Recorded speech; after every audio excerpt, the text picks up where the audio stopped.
The Dave Hooker Show.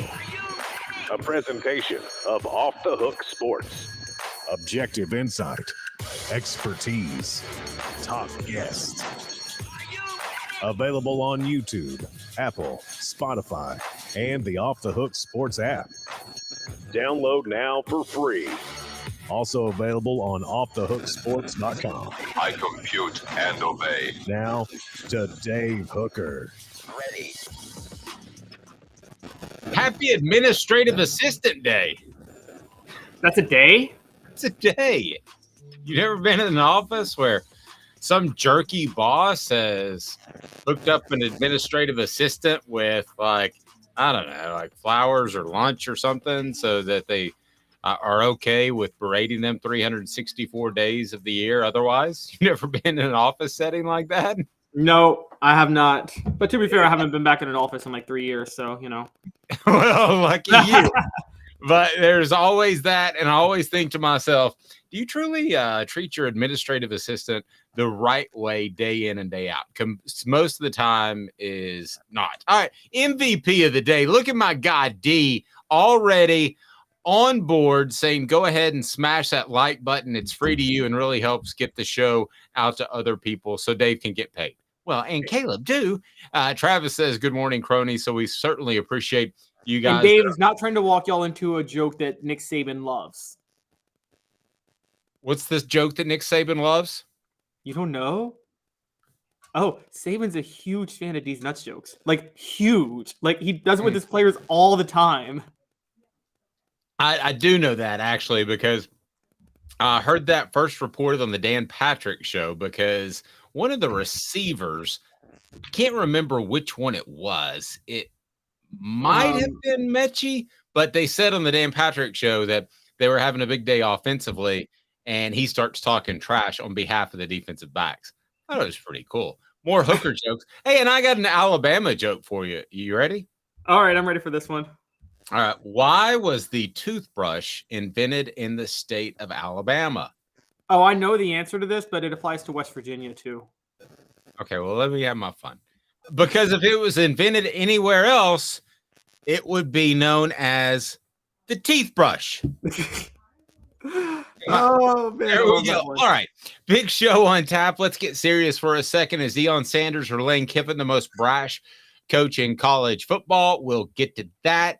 The college football spring meetings, usually not a big deal. We always focus on the SEC spring meetings, and we should have some live reports from that and that week, which is right around Memorial Day. And if you look at what Deion Sanders has done, it's something that's going to have to be addressed, I believe, by college football at some point. Also, Michigan scores a couple of commitments.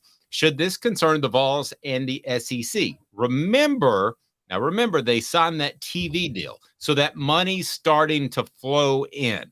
That money used to be 5 years ago, not even 5 years ago, we would say, Caleb, that money can be used for recruiting travel. Now what do we say it's used for?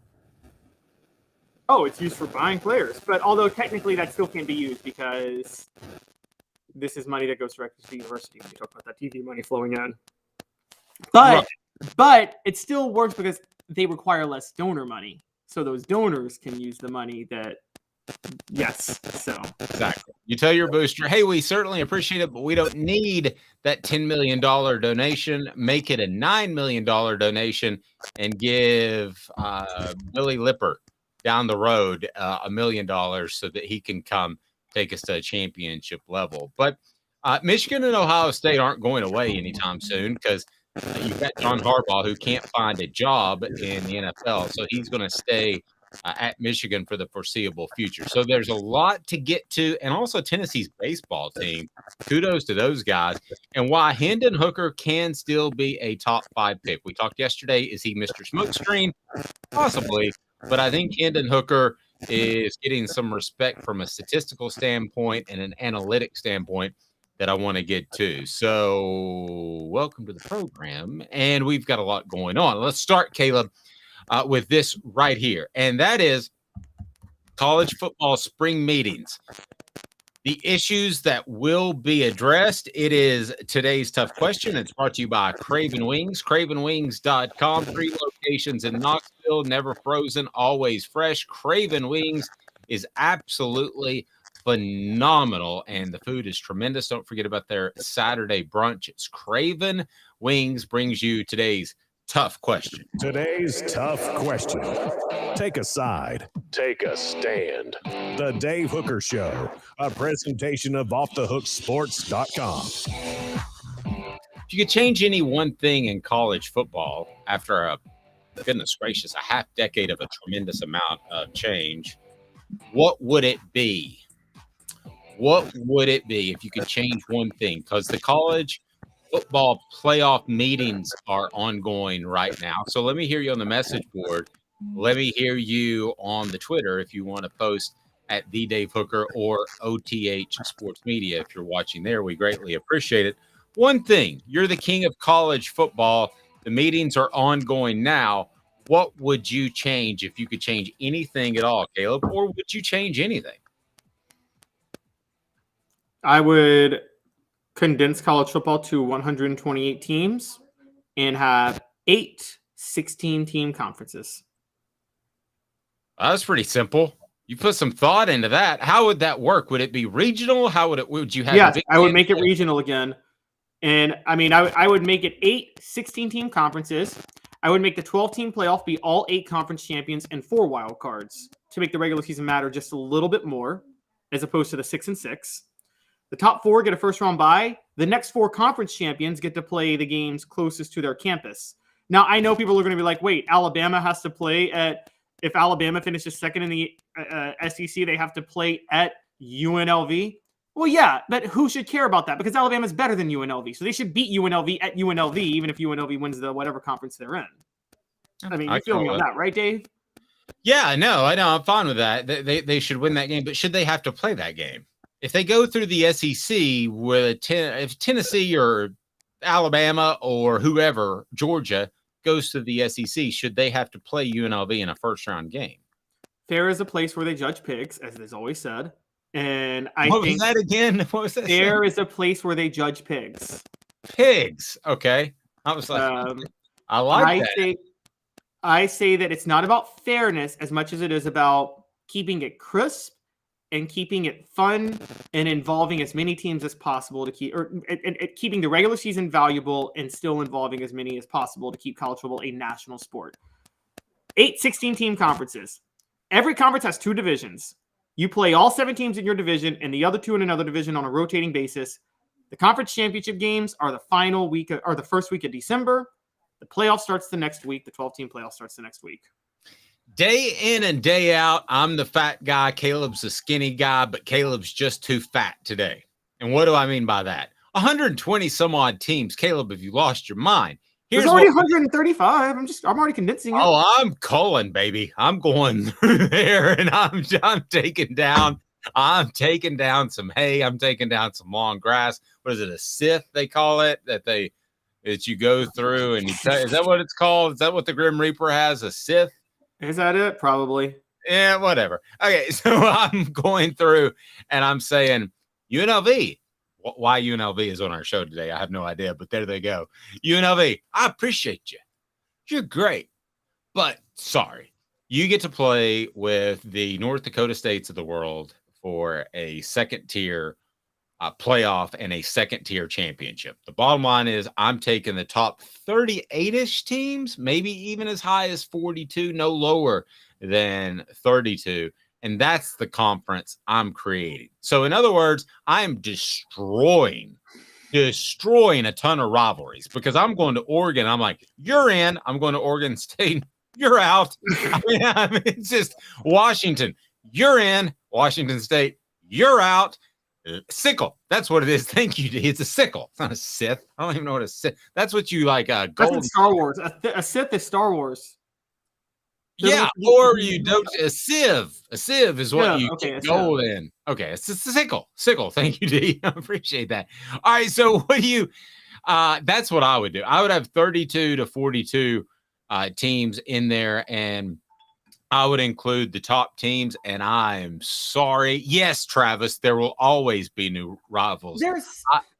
I'm sorry. I'm sorry. The only rivalry that I would absolutely not get rid of because they're both worthy of being in an upper echelon group would be Auburn and Alabama, right? That's the only rivalry. Michigan, Ohio State, you have to keep that. Well, yeah, but they're both in anyway. Sure. So they're both in anyway. And then, but who would you? I tell you, the tough one might come with Florida State, and Miami. That's Those already been gotten rid of, though. But honestly, if what you're talking about happens, the opposite might happen. You might get the Florida State, Miami like trio rivalry back because you might see a scenario where they're in the same division. So I'm not saying your idea is bad. I just think I like college football being a fully national sport and having a lot of teams interested and having a point where, look, you still get the top 30 or 40 that can compete that are going to be winning a national title. These other teams don't get in their way. By the way, for the record, I want to say this. We should maybe name another example other than UNLV, because with sports gambling blowing up, UNLV might be a sleeping giant. I mean, the Oakland A's basically told Oakland that we're going to chill for 3 years before we move to Las Vegas. Yes. Vegas just has all of this. They have all this leverage. And I'm pretty sure UNLV is going to the Pac-12 next. That's my guess. I would think so. That makes a lot of sense. We'll talk to Josh Ward. He's a Raiders fan, but does anybody make a trip now to go see the Raiders play there? Or is it more like other fans that go see their team play the Raiders because it's in Vegas? I don't think the Las Vegas thing is going to work out, but that's a whole different argument. The thing that I just feel bad for Oakland. Within a matter of 5 years, they lost they lost the Warriors to San Francisco, which I'm sure there's an Oakland-San Francisco rivalry. I don't know about it, but I'm guessing it exists. They lost the A's and Raiders to Vegas. They don't have any pro teams anymore. Can you imagine? One of the things that makes college football special, can you imagine a college football program up and leaving? No, you can't. Oh, I can. Tennessee did it for about 10 years. Yes, it's all in the setup. I got Caleb there. All right, so the college football playoff spring meeting, it is underway, and that is going on as we speak this week. So what are some of the changes that we could see? I mean, you have to remember, this is still a somewhat shapen piece of mold here that they're trying to work into this beautiful sculpture, and it ain't there yet. I mean, just saying you got 12 teams, it's not there yet. So let me ask you, what are some changes? Throw some changes at me that the college football playoff is considering, and I'll give you my thumbs up, thumbs down. Hit that thumbs up on the YouTube, and it helps us bring in more listeners. And as Dee points out, I get paid. But so does Caleb. So everybody gets paid, including Caleb Giroux, who's been red hot on recruiting on offthehooksports.com. So what are some possible changes, some decisions to be made? And I'll go ahead and tell you the right one. And then I'll go ahead and text Greg Sankey after this and say, here they are. By the way, scale of 1 to 10, 10 being I am the dominant man in the room. When I speak, everybody shuts up. Where's Sankey? I'm not that high on him. I'm at a 5. Well, I mean in these meetings. Oh, in these meetings. I think 8 because Sankey was probably one of the most instrumental ones, maybe even 10, because Sankey was the one who wanted to make sure there would be as many wild card teams as possible. Because I'll go 10, yeah, because Sankey knows that the more wild card teams you have, the more SEC teams you have, because they ain't putting wild card teams in from other conferences. Let's just call it what it is. Nope, you're right. I think Sankey's a big voice, and I think the Big Ten commissioner are the two biggest voices right now. I think the NCAA, you remember how I mentioned a couple of different times that they've added people to their enforcement staff? They're in the business of staying in business, okay? Because what this could really be, like in months, mark it here. This could be the NCAA Committee on College Basketball and the College Football Playoff Committee. This could be two different groups of people that overlap, because right now, if I'm college football, I'm looking at you, NCAA. I'm saying you've done a dastardly job with the way you've run this program. Okay, so I want to handle this myself. I'm Greg Sankey. I'm with the SEC. I made a phone call to the Big Ten commissioner. We're going to work this out. You go handle the basketball tournament, which is very important. Don't be surprised if that happens one day in the very near future. No, I'm with you, which is funny because the NCAA was actually set up to be the governing body of college of football over anything else because they were trying to make football safe because of one of the greatest presidents of all time, Teddy Roosevelt, loved football so much he was trying to protect it. Yeah, and what they're trying to do now, that's why they added that's the only thing that scares me about Tennessee's investigation is they added 40 enforcement staff people. That's called trying to stay in business. You know how every restaurant, I don't know about you, but every restaurant closes at 7 or 8 o'clock right now. Unlike the pandemic, they'd stay open till 10 or 11, and Walmart was open 24/7. It's because you can't find workers. Add some workers, maybe you're more relevant. So what other changes could happen in this CFP playoff? And you were going to say? I'm sorry. Yeah, I want to bring up changes, but my mind just went. It's funny you bring this up about the NCAA. They're the royal family of college football. The royal family's business right now is staying in business and keeping credibility. They have no power in England at all. So the NCAA is the royal family of college football. Sorry, I just had to get that out there. That's a scary good take, is what that yeah. is. All right. So give me some possible changes. We got a lot to get to on the program today. We'll probably go long, so hang with us. We're live each and every weekday at 10 a.m. So hit that subscribe button. Be sure to hit the like button. Greatly appreciate that. Helps us quite a bit. And it's brought to you by Andy Mason of AndyMasonRealEstate.com. Andy Mason has over 40 years of experience in real estate in the Knoxville area. Don't lose thousands or tens of thousands of dollars.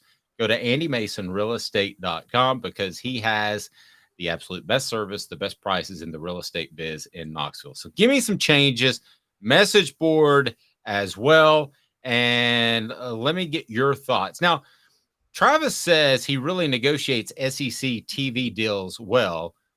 Rim shot, and I'll give you one of those as quick as I can because I'm still getting used to my phone a little board. The one thing I can get to really quickly is the name of Nico because people give me a hard time.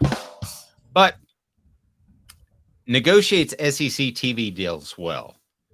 I think he will. I think the Big Ten won up the SEC. But for now, let's look at the college football playoff possible changes, and we'll tell you if we like them or not, if they're good for college football or not. So these aren't changes as much as just things that need to be addressed. Okay. And the biggest thing that needs to be addressed is the future playoff schedules. Right now, the way things are set up, college football has a week 0, but de facto opening weekend is Labor Day weekend, right? That's when college football starts, Labor Day weekend, even though there's that week 0 before. Labor Day weekend is like, isn't that like one of the greatest opening day weekends like in any sport? Like, yes, it's the 3-day weekend, college football, like, so it starts then. Right now, you get 12 games. That creates just enough room for 12 games, one bye in the middle, and then the conference championship weekend, the first weekend in December. Their issue is they don't want to have playoff games be played on the same Saturday that the NFL starts playing regular season games, which is the weekend after that first weekend of December. So in order to have this 12-team playoff happen, they're going to have that first round of playoffs games be the first week of December. For money reasons, the conferences don't want to give up their conference championship games.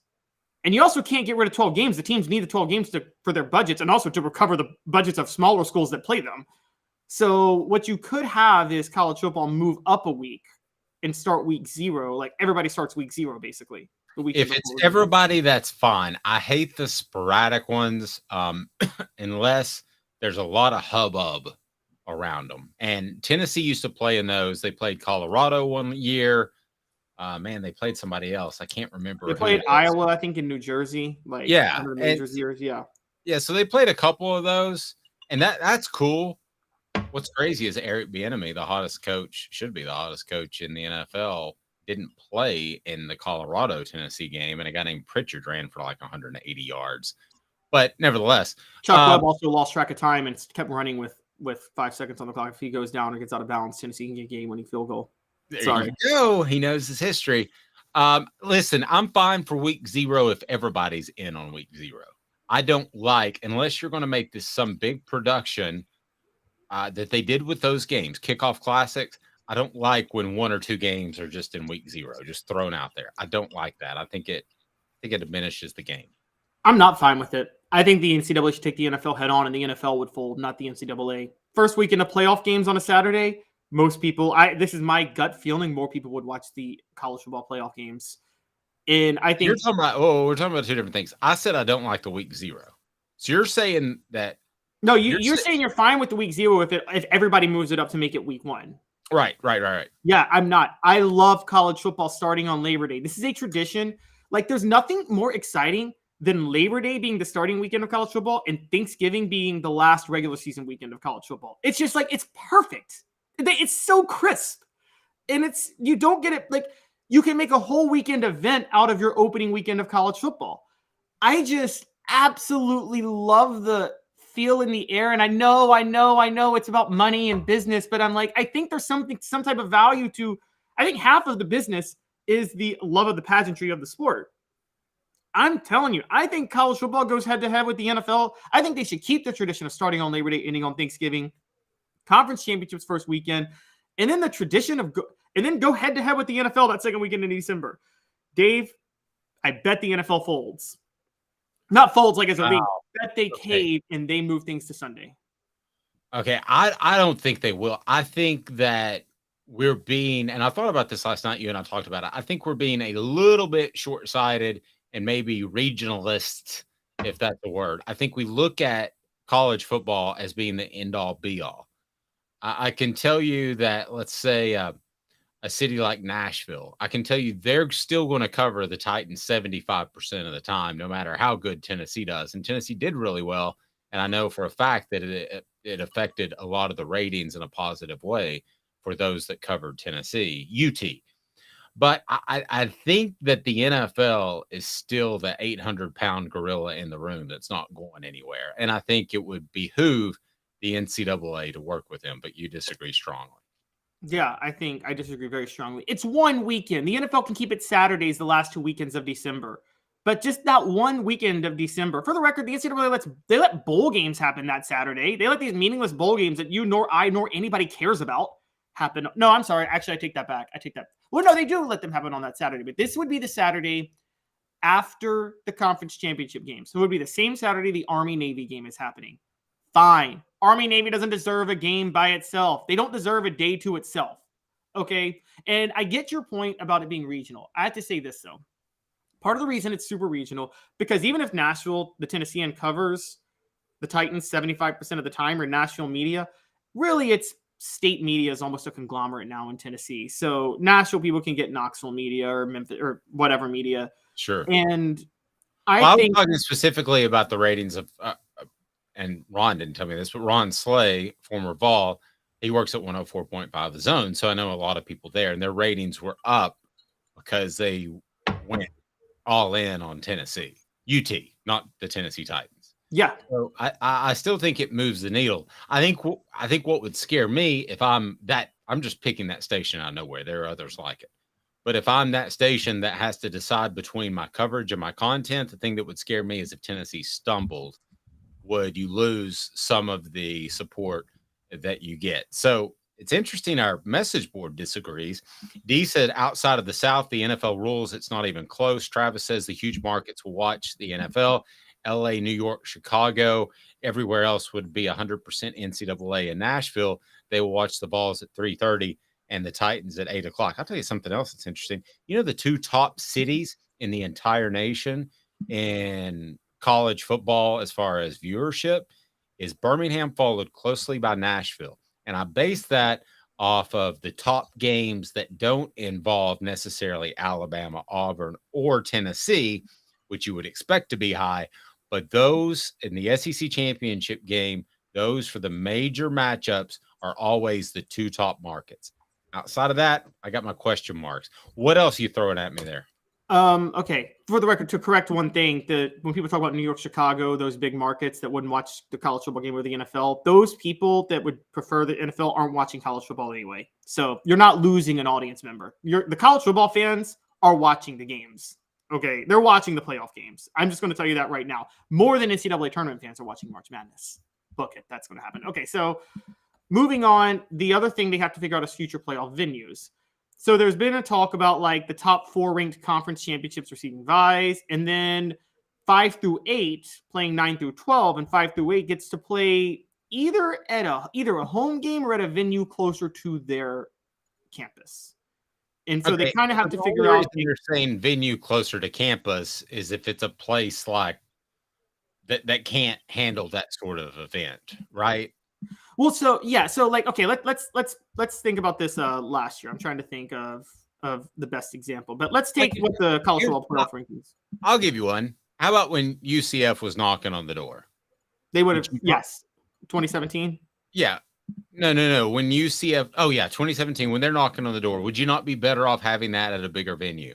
Same thing for Cincinnati. Would you not be better off having that at a bigger venue? I could see that, but ultimately I want this to be a home game, and I don't care if they have to manipulate it so that it's a home game for the best venues in college football. So if you're down to, okay, so the first 4 get a bye out of the 12, then you have 1 through 8. Okay. So if I'm at Tennessee and Cincinnati and they're the 4 and 5 team, okay, I'm going to make Tennessee the 4 so that they get to host. Right. But the point is they wouldn't have them host, if that makes sense. So they would try to have Tennessee play a game closer to their venue than a game closer to Cincinnati. So theoretically, Tennessee would play in Nashville at that point. See, I hate that. Why would they mess that up? They had something good there for a second. Yeah. I mean, I think they don't want them to host directly. I don't know why. I think they want, but yeah, so let's take last year. Okay. Last year, Georgia was 1, Michigan was 2, TCU was 3, Ohio State was 4. 5 through 8 was Alabama, Tennessee, Clemson, and Utah.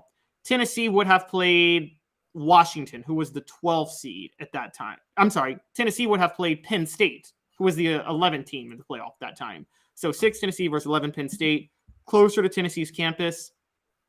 Like, yeah, you maybe that one you do play, funny enough, in Cincinnati, because Cincinnati's closer to Knoxville than it is University Park or State College. Why would you not? I love the idea of a home game. What are we talking about? We're going backwards here. I don't know what the reasoning behind this is. This is just kind of the thing they care about. Alabama 5, Washington 12. It'd be pretty easy to get a game close to Alabama that's not in Tuscaloosa at that point. You could have it in Birmingham, but you might get stabbed after the game. Downtown area is rough. Well, all right. What else we got? Throw a couple more at me. Okay, so revenue distribution. Everybody's favorite. Revenue distribution. Since CFP started in 2014, revenue has been mostly distributed equally between conferences.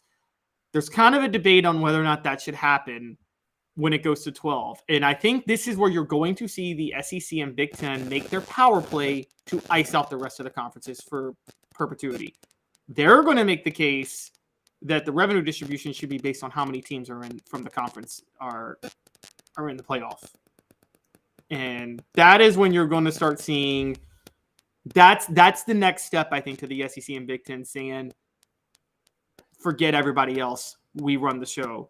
Because the SEC would rightly say, if we have 4 teams in the playoff and the Pac-12 has 1, we're generating more revenue. Why should we split all this with the Pac-12? That's the second step of the breakaway. The first step was getting a college football playoff of 12 teams. The second step is when you go and you say, we're producing 3 or 4 teams. Your conference, the Pac-12, is producing 1 over the past 4 years. We need a bigger share of the pie. And then Oregon, if you don't like that, you can jump into this big time, what I like to call the hooker conference, which is 32 to 42 teams. If you want to jump in, great. If not, too bad. Vassy Lawn and Garden, man alive, it's worth the drive. I don't care if you're in Cleveland. I don't care if you're in Nashville, Knoxville, Memphis. That's worth the drive. Chattanooga, they've got industrial and commercial mowers. Vassy Lawn and Garden, go to vassy.com. Man alive, it's worth the drive. So in exactly 2 minutes, who is the most brash coach in college football? It may not be Lane Kiffin anymore, believe it or not. 2 minutes. Who is challenging Lane Kiffin for the most brash coach in all of college football? He's doing a pretty darn good job. 2 minutes, hang tight. To own the more that owns every job, then get to Vassy Lawn and Garden in Cleveland and get you a Toro. I'm David Vassy, here to talk to you about Toro. With a Toro Zero turn, you'll get more out of every minute and you'll reach the finish line faster. At Bassey's, we like to say, no matter if you're mowing 3 acres a week or 11 lawns a day, homeowners and business owners alike find confidence in equipment they can trust from top to bottom. Bassey Lawn and Garden, Highway 60 North in Cleveland. Man alive, it's worth the drive. Hi, Mike Davis here with City Heating and Air, reminding you to always dare to compare. Our team provides quality local heating and air service, installation, and maintenance across East Tennessee. We use only the best equipment like American Standard heating and air conditioning for your residential, new construction, or commercial needs. Honesty, dependability, and customer satisfaction have been the cornerstones of our business since 1961. City Heat and Air. Dare to compare.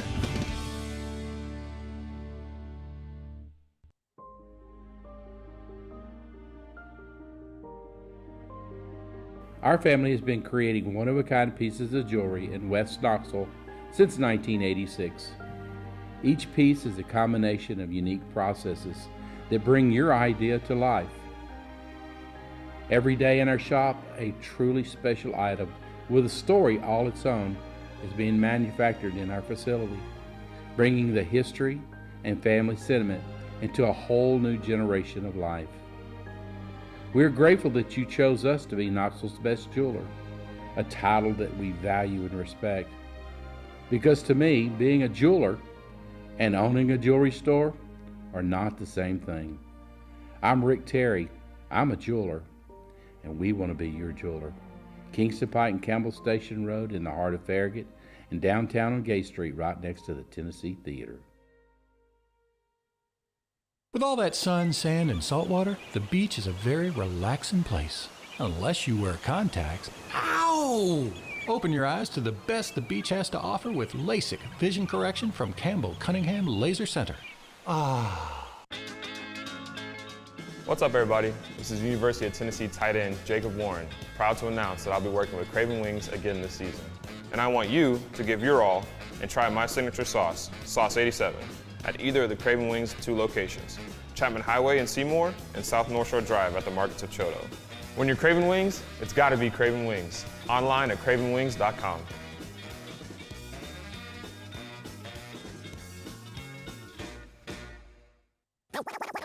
You're listening to The Dave Hooker Show, a presentation of OffTheHookSports.com. The internet is full of pictures of each and every one of you. Available on YouTube, Apple, Spotify, and the Off the Hook Sports app. Download now for free. Is there nothing you people can't do? Also available on OffTheHookSports.com. A couple of great points by the message board. As far as this 12-team playoff, Hoghead saying it will be many years before a team 5 through 12 wins it, even with just 4 teams. There are always major blowouts in the playoffs.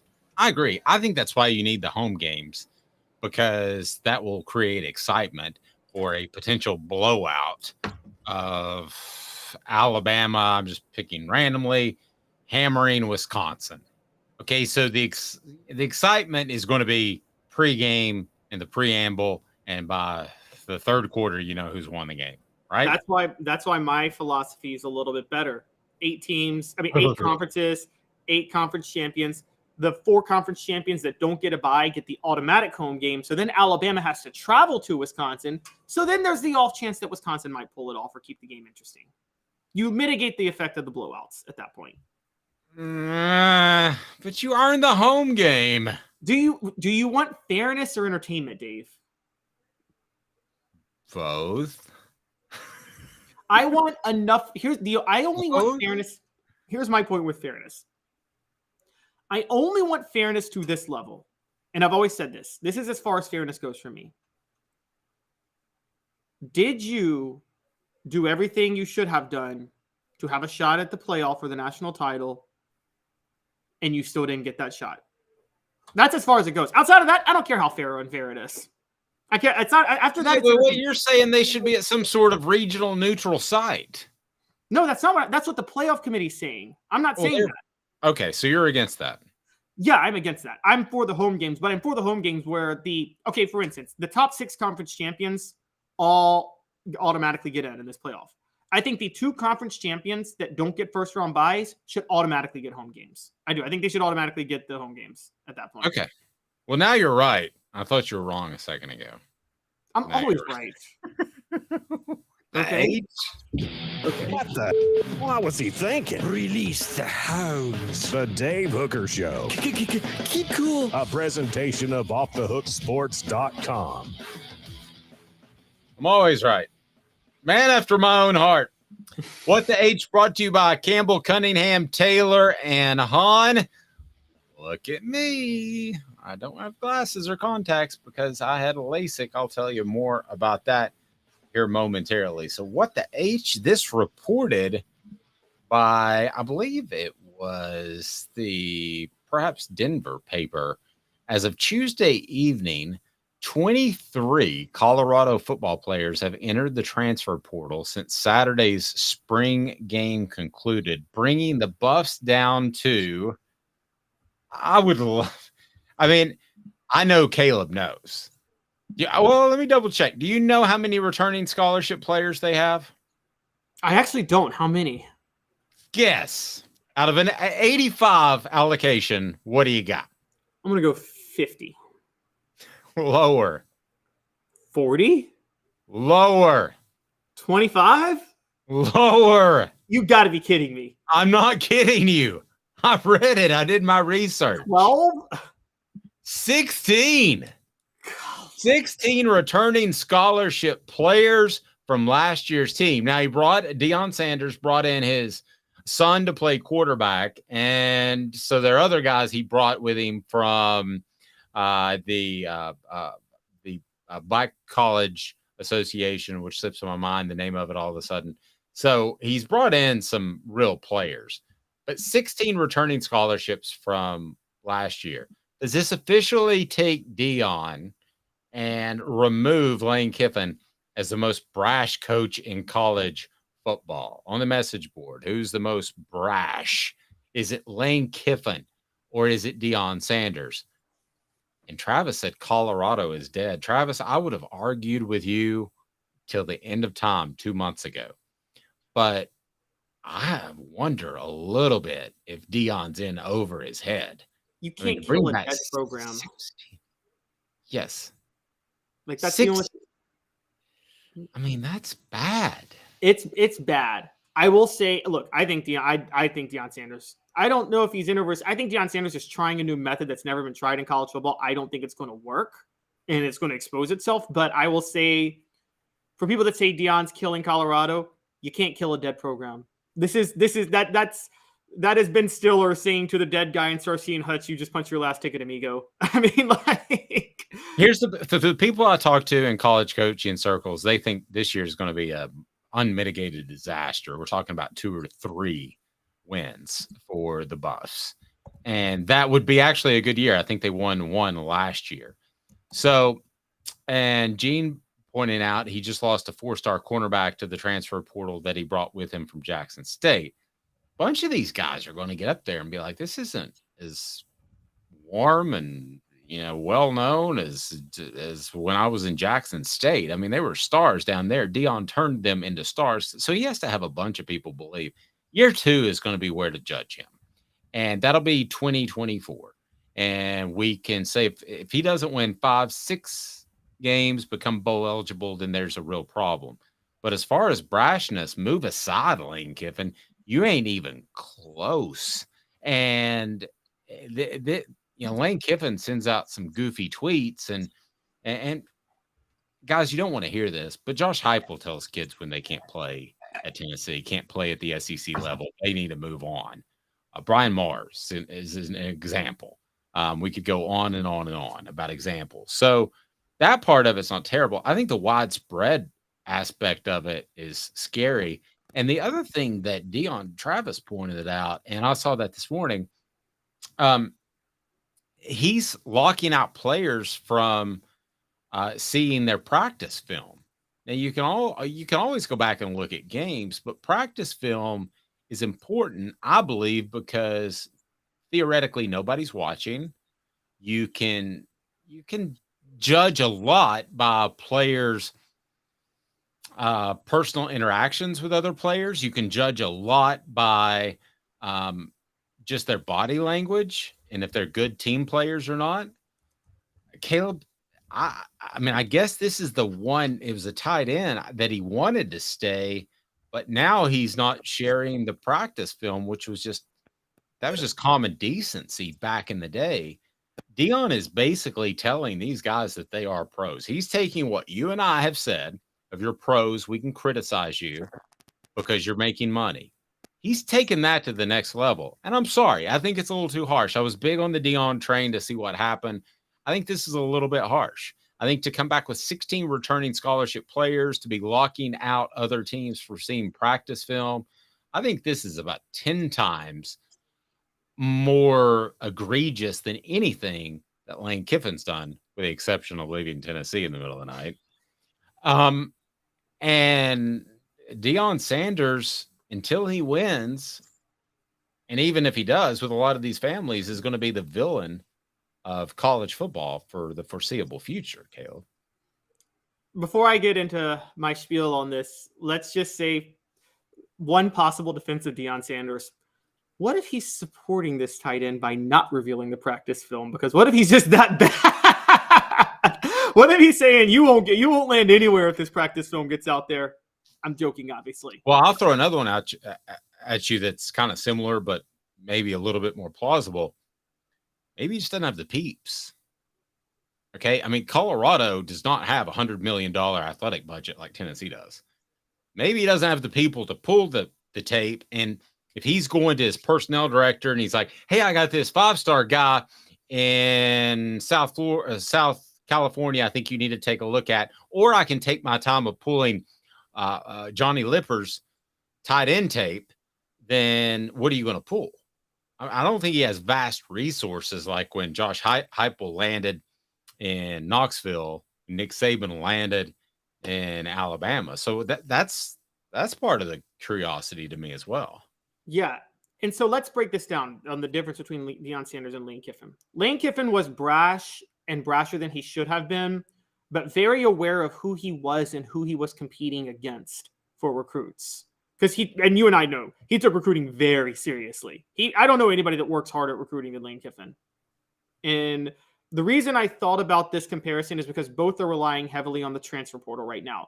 Lane's doing it because he has to, because you have talked about it. He maxes out what you can do at Ole Miss. You're just limited.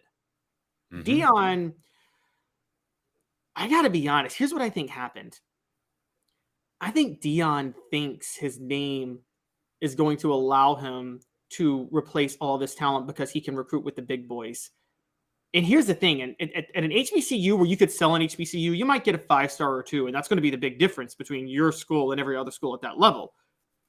At Colorado, one, you're not selling the whole concept of building up HBCUs. You're selling come to the worst school in the Pac-12. At this point, you're only selling playing for you, not playing for anything else. But the other thing sorry, go ahead. The other thing I have to bring up, Deion thinks his name recruits. It doesn't out-recruit the credibility of a Nick Saban. It doesn't out-recruit the credibility of a Josh Heupel at this point, or a Jim Harbaugh, or any of these coaches. And also, he may think he has NFL connections. Dave, you're a 17-year-old kid looking to go to the NFL. Yeah, there's this former NFL Hall of Famer, or there's this head coach in Nick Saban who has put how many people in the NFL over the past 15 years. Who do you think has more NFL connections today to get you drafted?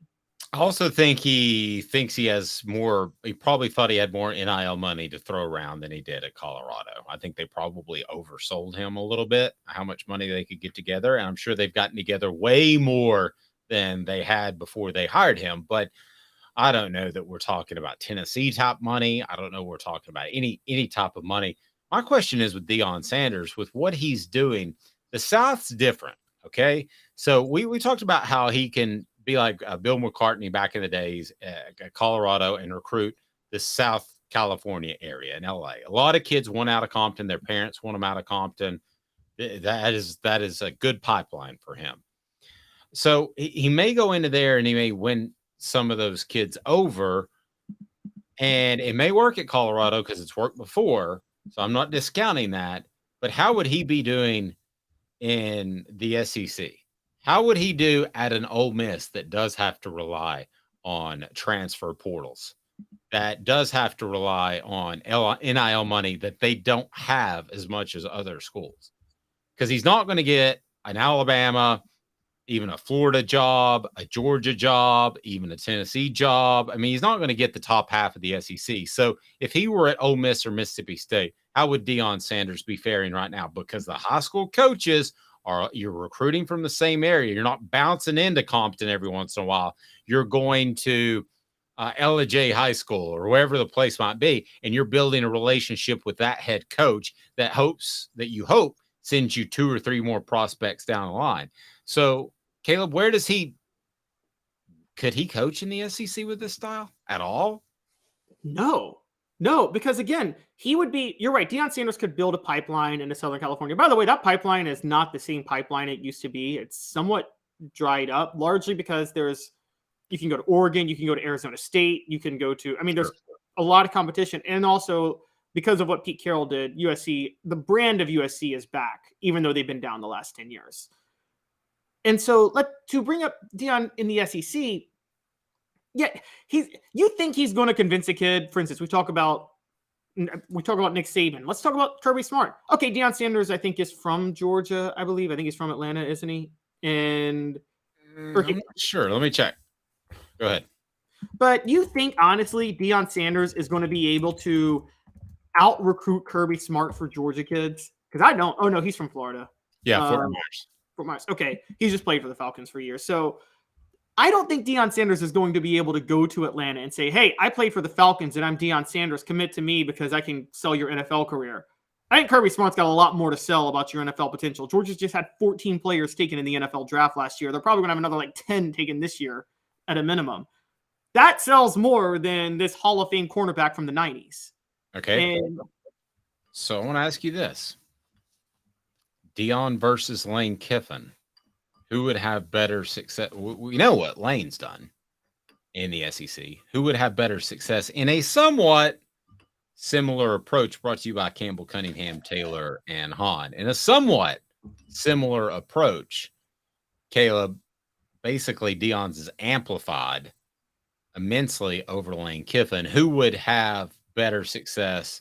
Would it be Deion Sanders if he got, I don't want to say Mississippi State. I'm trying to come up with a comparable program to Ole Miss.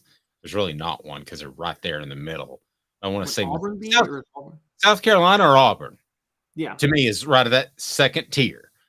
Could he have success at all or have more or less success than Lane Kiffin is having and had at Ole Miss? I think, honestly, it would probably be... Could I say exactly the same?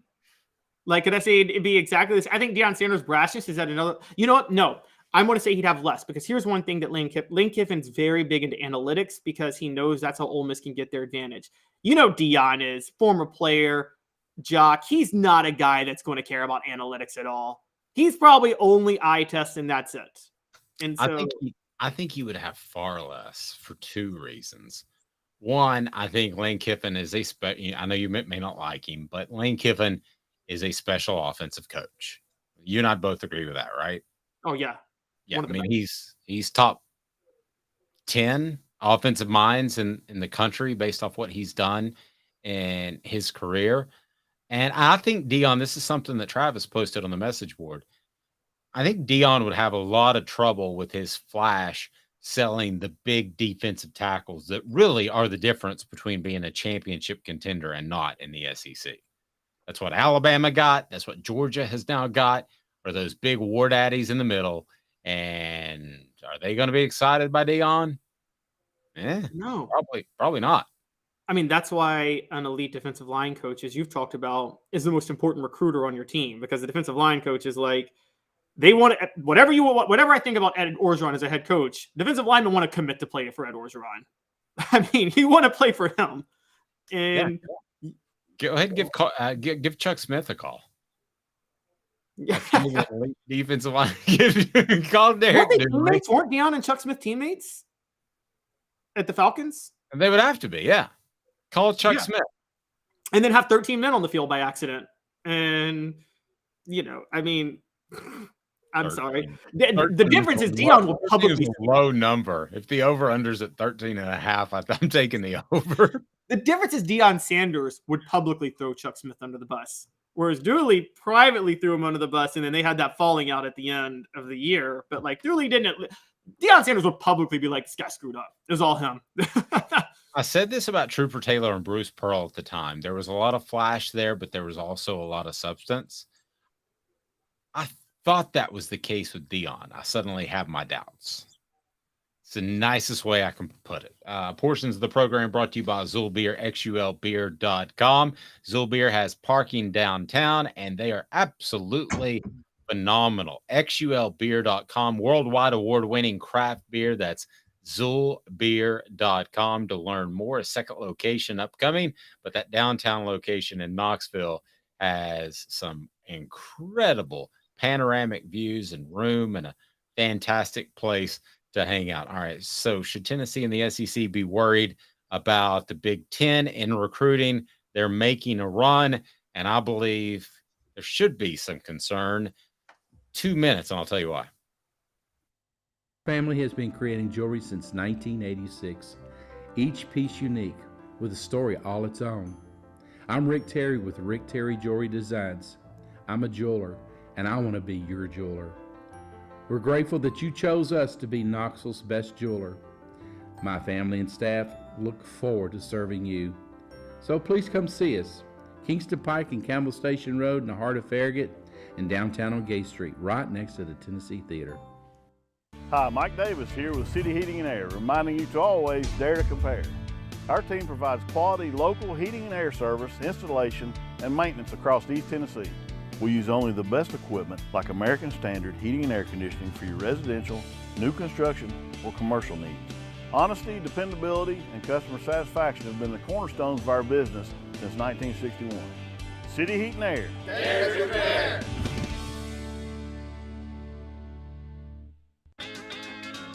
Craven Wings has the cleanest, healthiest wings in town. We pride ourselves on our slogan, always fresh, never frozen.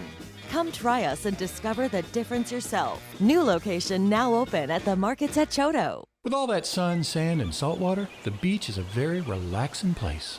Unless you wear contacts. Ow! Open your eyes to the best the beach has to offer with LASIK vision correction from Campbell Cunningham Laser Center. Ah. Do you want to own the more that owns every job? Then get to Vassy Lawn and Garden in Cleveland and get you a Toro. I'm David Vassy, here to talk to you about Toro. With a Toro Zero Turn, you'll get more out of every minute and you'll reach the finish line faster. At Vassy's, we like to say, no matter if you're mowing 3 acres a week or 11 lawns a day, homeowners and business owners alike find confidence in equipment they can trust from top to bottom. Vassy Lawn and Garden, Highway 60 North in Cleveland. Man alive, it's worth the drive. Objective coverage. Hey, that's new. If we get caught, we're going to jail. The Dave Hooker Show, a presentation of Off the Hook Sports. YouTube, Apple, Spotify, and the free Off the Hook Sports app. I'm going to need to see some identification. Back to Dave Hooker. Why Tennessee and the rest of the SEC should be concerned about recruiting in the Big Ten. Big picture, macro view time. Coach Prime, by the way, trending on Twitter. I guess we pushed him up there. Brought to you by crafttreats.com. Let's get into that right now. So Michigan doing pretty well in recruiting. The top of the recruiting rankings are usually pretty much held for SEC teams such as Alabama, Georgia, recently LSU. We've seen some other teams get up close to the top. I'm talking top 5, not top 10 to be clear. But now Michigan atop the list. Why, Caleb? So yesterday, Michigan picked up 2 big commitments. They picked up a 4-star Connecticut defensive lineman. Guys, is college football coming back in the Northeast? No, so Gerard Smith is his name. He's a 4-star, 6'3", 265. So he's probably more on the defensive end, on the ends or on the edge rusher, but still big pickup. And then this is key for Michigan. If anybody knows Jim Harbaugh's system and how they run their offense, 4-star tight end Brady Prescorn is his name, out of Rochester, Michigan. He committed 6'6", 225. They also right now have a 5-star quarterback in the class, Jaden Davis, one of the best in the class. They have the number 1 class, and Ohio State has the number 2 class. Now, I want to be upfront about this. Alabama never really gets going until May or June. Everybody talks about Alabama struggling in April with their recruiting class, and then July hits and they have the number 1 class and they hold it for the rest of the time. That's usually how it goes. And we know why, right? Because they're able to evaluate longer and they still have a great chance of getting the guy. Yeah, exactly. They can spend more time on the they can spend the time that Derek Dooley used to spend on evaluating players before he used to give out offers. But he didn't. I say that in a critical way, by the way. Yeah, he didn't go see Von Bell in Chattanooga, which was a 90-minute drive. But yeah, don't get me started there. But yeah, I mean, Michigan up at the top, and then give us the rest of the top 5 according to Michigan's number 1 on 247 Sports Composite. Ohio State's number 2, and they're a close second, by the way, because they actually have more 5 stars. Georgia's number 3, LSU's number 4, Penn State's number 5. Florida State, for the record, is number 6, so you don't get your second SEC team until, and this is a big concern for Tennessee. This is bigger than even Michigan. South Carolina, number 7 right now. Right. And South Carolina, I think that Tennessee opened the door. I wrote about that. I think Tennessee opened the door, which led them to beat Clemson in a close game, led to a high publicity game against Notre Dame that they lost in the bowl game. But I think Tennessee opened the door for South Carolina. I don't think South Carolina is going to stick there, but I think the concern about the Big Ten is real. And here's why it's real, is because you have one solid coach in Jim Harbaugh, and then you have a recruiting machine. I don't think Ryan Day's nearly as good of a coach as his peeps would have you believe. But I look at those 2 programs, and I think they're always going to recruit at a high level. But they've got something else. It's all that TV cash coming in, Caleb. And again, if you didn't hear us earlier in the program, we said, no, that cash doesn't go directly to players, but you're allowed to go to another booster who, I don't know, maybe he was going to spend $10 million on the new edition. You tell him, we're good. Why don't you spend $9 million on the new edition and give $1 million to whatever it may be called, the Claw Club for the Wolverines. We officially named their new collective. That's how they'll handle things. And that will have an impact on how they play football in the fall. Most importantly, it will have an impact on how they play football in the college football playoff.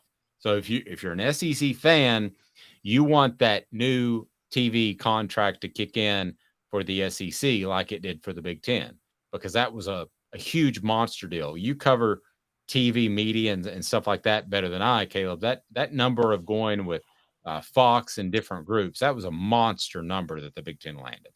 The SEC dropped a massive ball, and I keep saying it.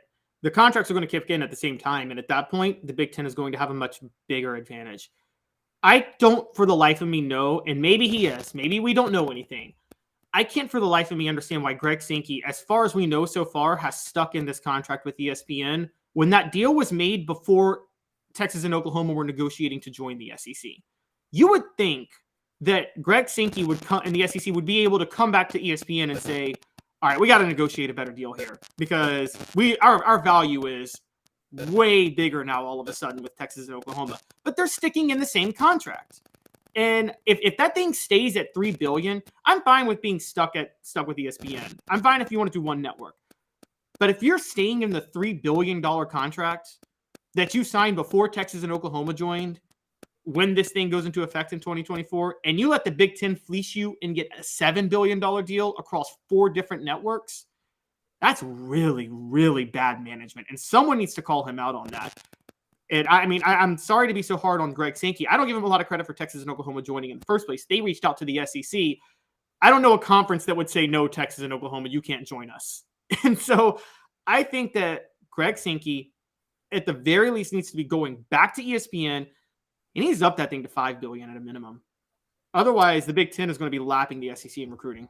Well, I think you will get that number up, but I'm still a fan of going with one network, and you're forgetting ABC to a certain extent, just because I think most of us, 90% of us, still look at SportsCenter as the go-to for the recent highlights. And I think they will help create a Heisman candidate more so than Fox ever could. So, and CBS for that matter. I think that kind of pub helps your foundational growth of the amount of teams that make the college football playoff, the amount of players that win a Heisman Trophy. I believe that's worth a lot. Now, is it worth something right now? Not exactly, but I think it will be worth something. I would have stuck with ESPN and not gone with the conglomerate. Also, if I'm ESPN, I'm cleaning up when the games are kicked off, so everybody knows it's noon or noon 15, 3:30, 7:30. It doesn't need to be all over the place. We have these different kickoffs. I don't understand why, but I just think that SportsCenter and ESPN, the channel, outside of when the games are broadcast and outside of when the checks are cut, I think is a significant advantage over the Big Ten and their TV package. See, I don't think so. ESPN's business model has been collapsing because the SportsCenter ratings, I'm sure if you've seen over the past 10, 15 years, have been tanking. The people don't go to SportsCenter for highlights any more than they go to MTV for music videos anymore. And I think that there's a big issue. There's so much cord cutting going on. Look, I think it's the SEC. This deal by the SEC is keeping ESPN afloat because sports cable packages turned out to be bad deals for the cable companies. They just did because there's cord cutting going everywhere. The SEC doing what they're doing is going to be enough for people like me, you, anybody that likes college football, which is a lot of people, everybody across the Southeast, to spend the money either through streaming or through cable to make sure they have ESPN, ESPN2, ESPN News because they want to watch the SEC teams. I think the SEC had way more leverage in this negotiation. If they wanted to stay with ESPN, fine. They should have demanded more. They should have demanded way more than what they got. And it's one thing for Greg Sankey to get $3 billion. Big Ten comes and gets $5 billion. And then Greg Sankey's like, okay, we need to do $4.5 billion because we had a Texas and Oklahoma. No, he got $3 billion. And then the Big Ten went and negotiated a $7 billion deal. And the truth of the matter is what's happening right now is this is part of finessing. Dave, you play the stock market a little bit, I'm sure. Part of the stock market is guessing what other people are going to value, isn't it? Sure. Yeah. The Big Ten has accurately guessed that the networks are valuing TV market over brand size. They're wrong to do that. They're absolutely wrong to do that. But the Big Ten recognizes that the networks are stupid. So they're like, hey, we can still finesse the networks. And so they're getting way more money for a brand that's not as good. NBA's been doing this for years. NBA is not as valuable as what they get paid for. But they fleece the networks on their value all the time. And, I mean, that's brilliant business on their end. Yeah, it's all about leverage, basically what it comes down to. Do you have that leverage? You don't need leverage to eat a great product from Craft Treats. Just go to crafttreats.com. They have the chill pills with the CBD in them that will help with your pet's digestive issues. Also, they'll help with the anxiety issues. And don't forget about arthritis as well. That is, again, the chill pills are fantastic. Crafttreats.com. They've got non-CBD treats as well that you need to check out because your pet will love it. Use the promo code Off the Hook. That's the promo code Off the Hook for 20% off your purchase. And so you've got to check out crafttreats.com. You were saying compare Ohio State and Michigan. You lost me a little bit on your note there. I was taught, yes, I think I want to know where you are on this, but look, Ohio State's a better job than Michigan if you just take it at face value, being in Ohio. But with Ryan Day at Ohio State, Jim, and what Michigan's been doing, and Michigan being Ohio State the last couple of years, are we in a position, given what we're seeing with recruiting, that Michigan is about to surpass Ohio State as a better job just because Ryan Day in danger of getting in trouble? Is he running the program somewhat into the ground? Not into the ground, but he's average, and they thought he was the next wonderkind. They thought he was very special. That's why they didn't care about Greg Schiano leaving when Tennessee made a run at him. They really weren't upset about Urban Meyer, and they kind of facilitated that and greased the wheels. I've got a really good source at Ohio State. They loved Ryan Day. So is he running it into the ground? No, but it's just kind of stagnating a little bit. Here's why Michigan is a real threat to be one of the top recruiting teams in the nation and will win some battles against SEC teams like Tennessee, Alabama, and more. It's because Jim Harbaugh can't get a job in the NFL. He's tried his hardest, but he can't get a job in the NFL. So what does that mean? That means he's going to be at Michigan for the foreseeable future, and he's going to continue to build something there. And they're making waves in the college football playoff, as we saw last year. And I'm just telling you, he is going to continue to make waves in recruiting. That's not going away anytime soon, Caleb. I agree. I think Michigan is I've said for years, Michigan's one of the more overrated jobs in football. I just don't think it's that good of it. They have half a national championship the last 70 years or whatever in college football. And that was the one they split with Nebraska in 97. And I have a feeling Nebraska would have beaten them had they played head to head. But I would say that Michigan, I think that with Jim Harbaugh there and Ryan Day keeping the program stagnant, I think you're going to see Michigan be able to get into Ohio a little bit more often. So beyond the NIL and the money and the name of Jim Harbaugh, Michigan can get into Ohio and Pennsylvania maybe a little bit more often and get some recruits there because Pennsylvania is still a good football state too. Let me ask you 4 downs. 4 downs today brought to you by friends at City Heating and Air Conditioning. So this is where we go on the record, and we will be called out by message board posters and by each other because I got a feeling we're going to be wrong on some of these. Smoke screen around Darnell Wright and Hendon Hooker. 4 downs is right now.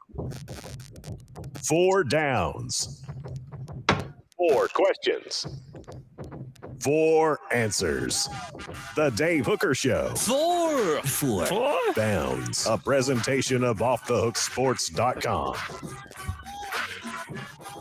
So I have it pulled up on my other computer. My apologies. My apologies. But I have this ranking from a guy that I really like, Tom Fornelli. So the way he breaks it down is that he uses statistical analysis to tell you where these quarterbacks should rank. Okay, he only does FBS schools because there's not enough data for FCS schools, but he takes into account all that they did the previous year. Okay, so he doesn't get into specifics, but he looks at statistical performance of quarterbacks as passers in specific situations that correlate with what they will be asked of them in the NFL. Those areas are against top 50 defenses, passes in 3rd and long, and 4th down situations in the red zone. Clutch. It's basically a clutch ranking, right? Pretty much. Pretty much. Who's number 1? Number 1 in this is CJ Stroud. Oh, have you already seen it? Killing it. Yes. Oh, I didn't know you were bringing it up. I'm sorry. I thought you were asking me. No, that's fine. CJ Stroud is number 1. How in the world is that accurate? What clutch gene did he show as they played a pathetic schedule last year? Am I missing something? And I'll get to Hendon Hooker in a second. They don't show the flaw in this is it doesn't show the throws made and how tight the game was. So, for instance, Ohio State could be up 21-0, and CJ Stroud converts a 3rd and 25, but they're up 21-0. Does that make sense? So, like, and they're facing a top 50 defense. Yes, exactly. What he has talked about, to be fair to this list, this isn't a list necessarily of the best quarterbacks. This is a list of the quarterbacks you should avoid, which he makes very clear on that, which is that this list, it's not so much that you can bet on the top, you can just bet against the bottom. Okay. So I would have thought Bryce Young would have been number 1.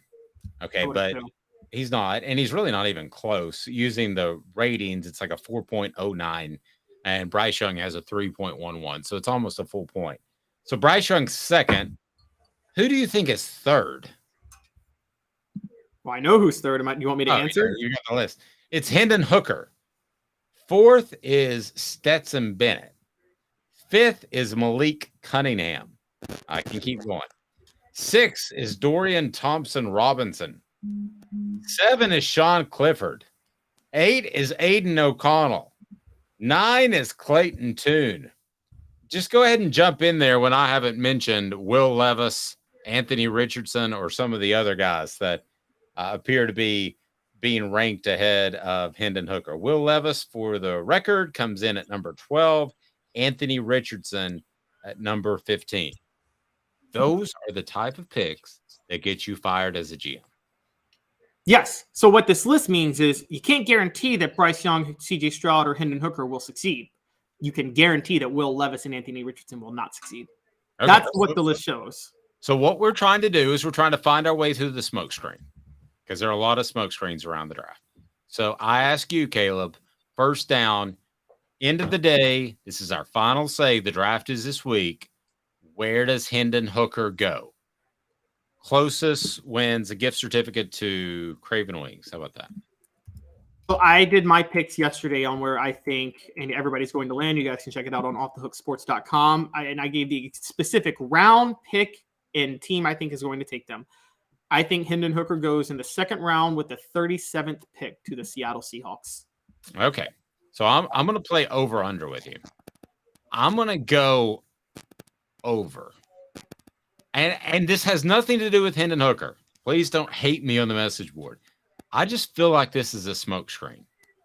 I feel like there's a lot of smoke screening going on to scare people into trading up because Hendon Hooker might go with pick 27 overall. So I'm gonna take the over. So basically, I have Hendon Hooker in the third round. Second down, Darnell Wright. First round for sure, or is this a smoke screen to get people to trade up and try to grab him? This is first round for sure. He's going to the Pittsburgh Steelers. He's going to be the 17th pick by Pittsburgh. They need an offensive lineman. Darnell Wright's a perfect fit for them. I think he's a perfect fit too, but man, 17 seems a little high for me, especially for a guy that before last year, people have questioned his work ethic. Now that might be people nitpicking. That might be smoke screening. Yeah, let's bring this up because I talked about this yesterday. Bob McGinn, an NFL scouting reporter, says that one scout has quoted Darnell Wright as, quote, never being much of a worker, barely does enough to get by, doesn't cooperate. Dave, you told me yesterday that some of those things were said about Wright before last year, right? Yeah, I think he was a ho-hum player before last year. Okay. Sounds crazy. I would have believed that that's not a smokescreen because it jives with what you've told me. The reason I believe it is a smokescreen now to try to lower him so he'll be available is because the phrase doesn't cooperate. I've never heard doesn't cooperate. This is a guy that willingly moved between right and left tackle his whole career. He may not be a hard worker, but he seemed like he always did what he was told at the very least. That's a good point. That does sound like draft BS. All right. Byron Young. What's your over-under on him? You made the pick on offthehooksports.com. Yep, I've got Byron Young going with the third pick to the Buffalo Bills. Third round, not third pick. Third round, 91st pick to the Buffalo Bills. Buffalo has Von Miller coming back from an injury. They probably don't see Von Miller as their long-term answer at edge rusher anymore. Byron Young can sit behind him for a year or two, develop at the position, and be ready to take that role. I'm taking the over because I don't hear anything about Byron Young. So I think teams are. I'm basing mine off smoke screening and my history of being able to read this in the past. So the highest rated Vol, as you have on offthehooksports.com, besides those three that we mentioned, that'll be fourth down. Who is it? My personal highest rated, who I think is going to be better. I'm sorry? Kidding. Paxton Brooks. Go Paxton Brooks. No. My personal highest rated is Cedric Tillman, but I think Jalen Hyatt's going to go higher than him. I think the Dolphins are going to take Hyatt with the 51st pick in the second round. They had, if Jalen Hyatt, best case scenario, Dave, wouldn't you say is Tyreek Hill? Best case scenario. I mean, I think Tyreek Hill is the only receiver that can play the X, Y, and slot. So you're asking me, the best receiver of the generation. The ceiling, the ultimate. Yes. The ceiling is to be the best player of his generation. Okay. This style of player. Basically, that system, Mike McDaniel likes those speedy receivers that can kind of sneak out and get open down the sideline, and Tua can just chuck it and get it to him. Jalen Hyatt is that guy with a decent amount of height. If he's better than his 4.40 at the combine, and I'm hearing reports that many teams believe he is, then I think the Dolphins are going to take him. Even though I would personally take Cedric Tillman. Just a little nugget. Don't be surprised if Kansas City really likes Jalen Hyatt. I was down to Kansas City and Buffalo for my prediction. I was almost going to say Kansas City, but Kansas City and Miami. I was almost going to say Kansas City, but I decided to go with Miami. But it was a coin flip. Okay, well, I'm going to go. Let's make fourth down. Who goes higher, Jalen Hyatt or Cedric Tillman? I will go Jalen Hyatt, but Cedric Tillman has a better career.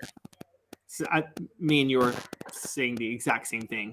Jalen Hyatt, but Cedric Tillman has the better career. By the way, Cedric Tillman is going to go with the 71st pick to the New Orleans Saints. Cody Burns is the wide receivers coach in New Orleans. He's the one who really developed Cedric Tillman. I think he's in their ears a lot that they need a physical receiver, particularly with Derek Carr there. And New Orleans has had a lot of success with the Tennessee players that were overlooked recently. I like it. Tennessee baseball with a surge. Vanderbilt, take a seat. More after this. Off the Hook Sports with Caleb Calhoun. I'm Dave Hooker. Family has been creating jewelry since 1986. Each piece unique with a story all its own. I'm Rick Terry with Rick Terry Jewelry Designs. I'm a jeweler, and I want to be your jeweler. We're grateful that you chose us to be Knoxville's best jeweler. My family and staff look forward to serving you. So please come see us. Kingston Pike and Campbell Station Road in the heart of Farragut and downtown on Gay Street, right next to the Tennessee Theater. Hi, Mike Davis here with City Heating and Air, reminding you to always dare to compare. Our team provides quality local heating and air service, installation, and maintenance across East Tennessee. We use only the best equipment like American Standard heating and air conditioning for your residential, new construction, or commercial needs. Honesty, dependability, and customer satisfaction have been the cornerstones of our business since 1961. City Heat and Air. Dare to compare.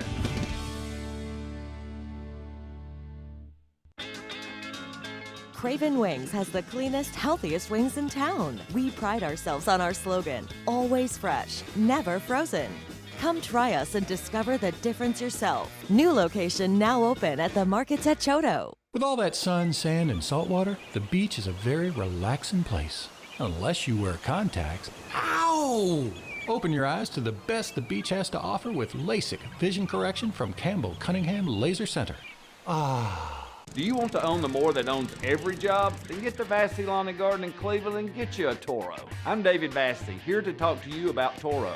With a Toro Zero Turn, you'll get more out of every minute and you'll reach the finish line faster. At Vassy's, we like to say, no matter if you're mowing 3 acres a week or 11 lawns a day, homeowners and business owners alike find confidence in equipment they can trust from top to bottom. Vassy Lawn and Garden, Highway 60 North in Cleveland. Man alive, it's worth the drive. Objective coverage. Hey, that's new. If we get caught, we're going to jail. The Dave Hooker Show, a presentation of Off the Hook Sports. YouTube, Apple, Spotify, and the free Off the Hook Sports app. I'm going to need to see some identification. Back to Dave Hooker. Welcome back. Fred saying that he is getting updates via the message board because he's at Cracker Barrel and he can't hear us. Fred, you have a great one. Now, my contention was that Cracker Barrel should put the show over their speakers and just loop it at all times. What's wrong with that? That sounds like a great plan to me. Yeah, we can make that happen. Tennessee baseball, back? Are they contenders? What do you make of the sweep against Vanderbilt? What I make of it is I think everybody was freaking out way too much earlier, and I spoke about this with Josh Ward last week. Tennessee baseball returned their pitching staff, but they had an entirely new lineup. And there were a lot of errors that were happening, and there were a lot of issues specifically offensively. That happens with a new lineup. It was going to take a minute for them to get going, and all three transfers stepped up last weekend. And their offense has finally found its rhythm. They run-ruled Vanderbilt in the second game, then scored 10 runs in the third game. Then they just scored 19 runs against Bellarmine. So starting pitching was fine the whole time. It was the defense and the lineup and the hitting that needed to step up, and it's happening now. And I think that was naturally going to happen. You just had to get guys used to playing at this level. That happens in baseball. Tennessee baseball coverage brought to you by City Heating and Air Conditioning. Integrity matters. cityheatandair.com. And they will make sure that your new unit is perfect for your home, or maybe you don't need a new unit and you can save thousands. Gene says Tennessee baseball is just fun. Again, brought to you by Integrity Matters. Go to cityheatandair.com. City Heating and Air Conditioning. Caleb, I think it is just fine. I mean, I think that Tennessee baseball, you have to take this as a reality, whether or not you like it. You get above, I don't want to say the Mason-Dixon line because that's a little bit higher, but you get above the Atlanta line, and then you start to fight something that schools like Miami and Florida don't have to fight, and LSU don't have to fight, and that's the fact that you can't play and practice year-round. Okay, so that's always going to be a struggle. Now, you had to fight Vanderbilt because they found this loophole in which they were able to offer basically full scholarships, which Tennessee could not do because of financial need, which unfortunately I know too much about with my son. So it is Tennessee baseball isn't as exciting because they don't have guys rounding second, given the one finger salute. But that doesn't mean it's not a good, stable program. That doesn't mean that Tony Vitello forgot how to coach. You had something pretty special last year. You had that a couple of times in Tennessee basketball. They didn't win a championship, but they knocked on the door, so you got excited that it was you against the world. I get that. But there's nothing wrong with what they're doing this year, even though it's not quite as exciting, Caleb. Right, exactly. This was naturally going to happen with so much turnover.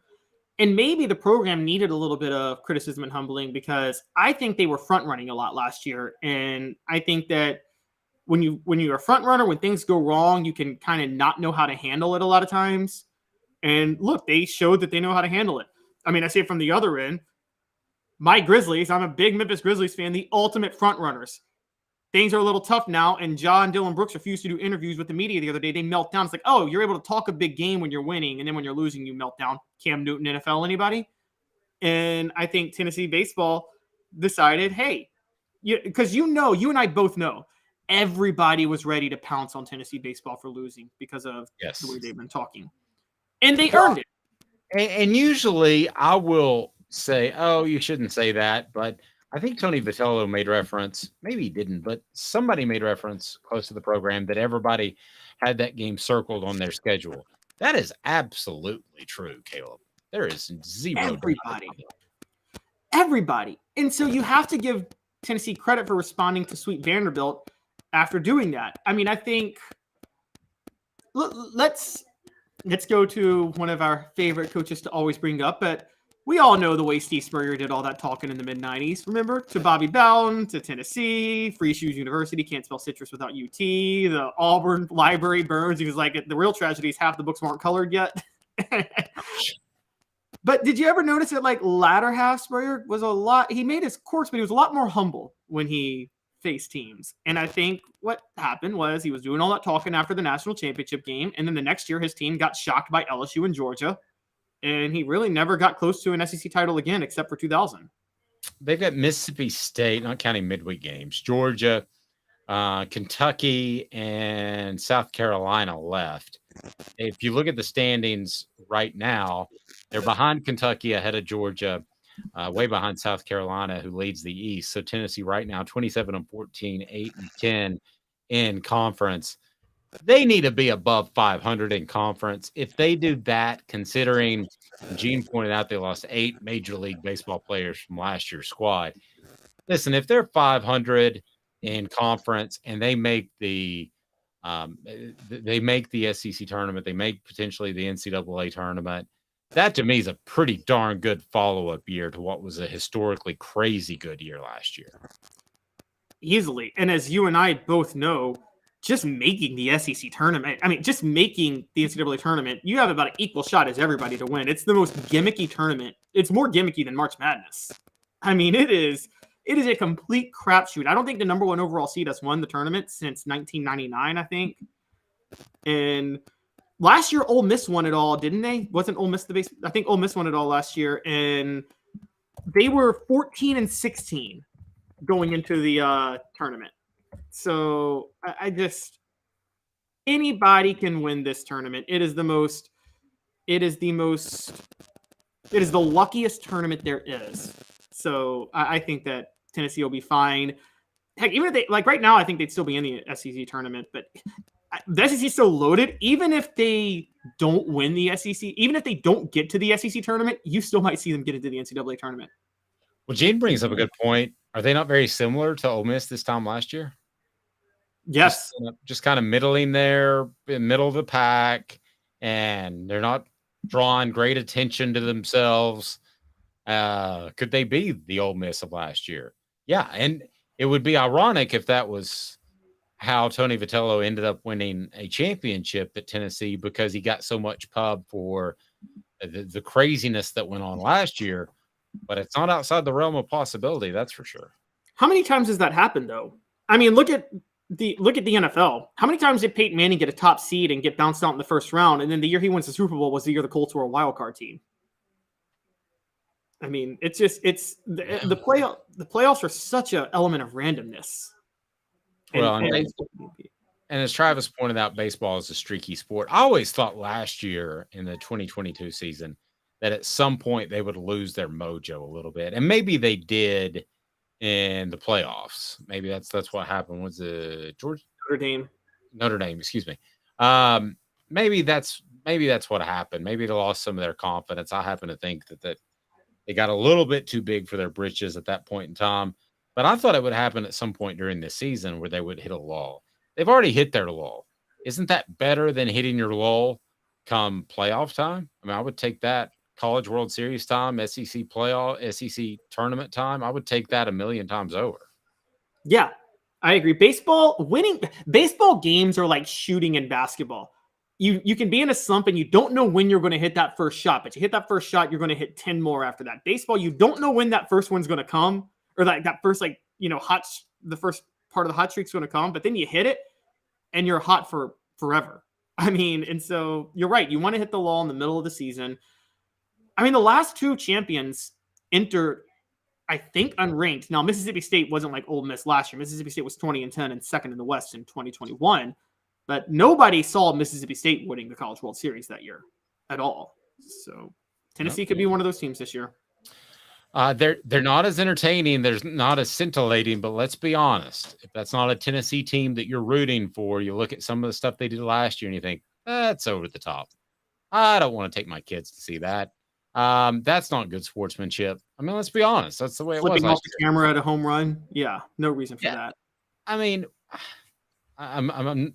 listen, you'd rather win a championship with a bunch of jerks flipping birds and all. I'm not saying they were jerks. You'd rather win a championship any way you could do it. But if you had a pick, you would like to do so with a little bit more humility and sportsmanship than the Vols showed at times last year. I think that's pretty evident, right? True. On the other side, one of the reasons there were so many things that were gotten wrong. Like, I don't know if you remember ESPN falsely reporting Evan Russell being suspended for PEDs or failing a drug test last year. And in reality, he was dealing with a mental health issue. Like, if I'm Evan Russell, if I come back and hit a home run, I'd be flipping the bird at the ESPN cameras at that point. I'm like, because that's a really serious thing to say. Are you a big bird flipper, for the record, Caleb? Just with my friends. Not on camera. I asked Cooper Mays if he was a big high fiver. Because 420 was also National High Five Day. Did you know that? So two ways to get high. Yeah. It's pretty good. I'll leave you with that. Have a fantastic day, everyone. He's Caleb Calhoun. I'm Dave Hooker. This has been a presentation of Off the Hook Sports. We've got the app. We've got a podcast everywhere that you might listen to your favorite podcast. And we also are with you each and every weekday at 10 a.m. He's Caleb Calhoun. I'm Dave Hooker, a presentation of Off the Hook Sports.